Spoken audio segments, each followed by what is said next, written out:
Tirur government boys higher secondary സ്കൂളിൽ വിവിധ പരീക്ഷകളിൽ ഉന്നത വിജയം നേടിയവരെ ആദരിച്ചു. സ്നേഹാദരം എന്ന പേരിലായിരുന്നു പരിപാടി ഒരുക്കിയത്.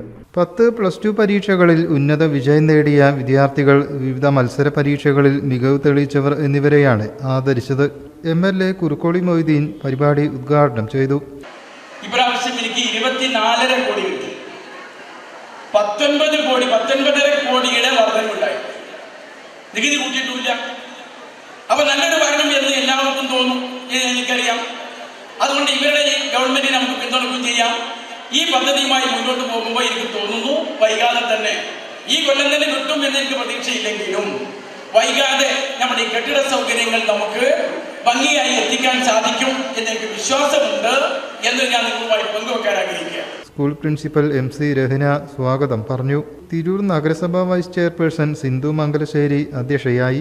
ഡോക്ടർ രവി മേനോൻ വിശിഷ്ടാതിഥിയായി പങ്കെടുത്തു. ചടങ്ങിൽ വെച്ച് അധ്യാപകരായ വാരിസ്, സുബ, കല, സതി എന്നിവർ ചേർന്ന് സ്കൂളിന് സൗണ്ട് സിസ്റ്റം കൈമാറി.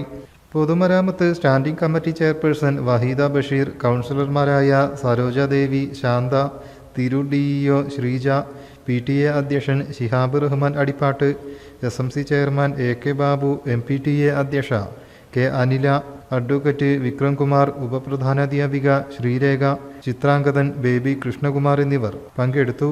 പ്രഥമാധ്യാപകൻ TV ദിനേശ് നന്ദിയും പറഞ്ഞു. News bureau, Tirur.